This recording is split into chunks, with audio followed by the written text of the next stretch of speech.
कधीच नाही चुकणार तुमचे फेवरेट टीव्ही शोज झी5 सोबत, तेही एकदम फ्री। आत्या गावात खूप गोंधळ उडालाय। देवी आईच्या मूर्तीची पाठ झाली आहे म्हणून सगळेच खूप घाबरलेत। नको नको ते अर्थ काढतायत। काही गावकरी म्हणतात की अनर्थ झालाय, काही म्हणतात की देवी आई कोपली आहे, काही लोक तर गाव सोडून जाण्याची भाषा करतायत।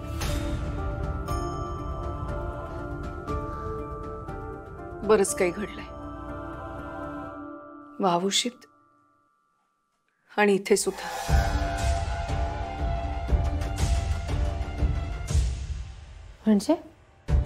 म्हणजे मगाशी रूपाली काहीतरी विचार करत होती म्हणून मी तिच्या मनातलं ऐकण्याचा प्रयत्न केला, पण मला काहीच ऐकू आलं नाही। तिच्या आवाजाऐवजी मला सर्पाचा आवाज ऐकू आला।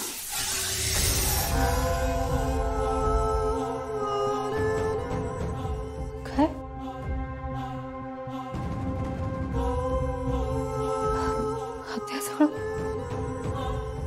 सगळं काय चाललंय?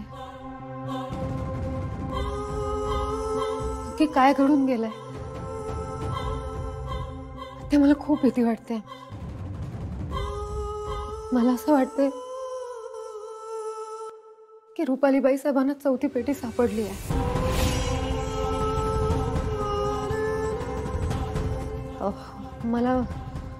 मला बाबूशी जाऊन देवी आईची मूर्ती होती तशी ठेवायला हवी। मी आबांना फोन करते।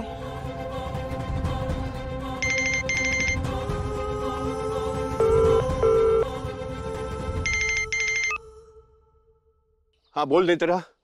हॅलो आबा, ऐका, मी आज रात्री बाबूशीत येते देवी आईच्या देवळात। नेत्रा, अगं मी तुला मगाशीच सांगितलं ना, गावामध्ये खूप विचित्र परिस्थिती निर्माण झाली ग। गावकऱ्यांचा गोंधळ उडालाय, सगळे घाबरलेत।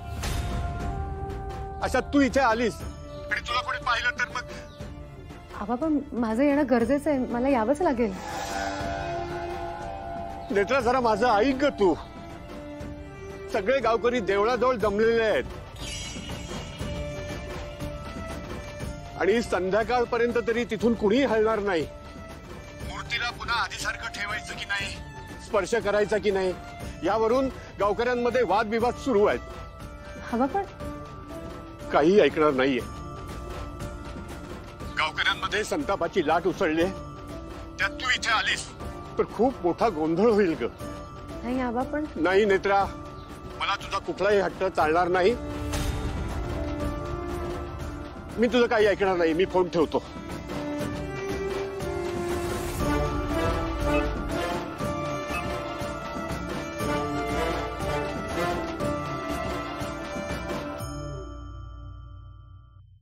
काय झालं?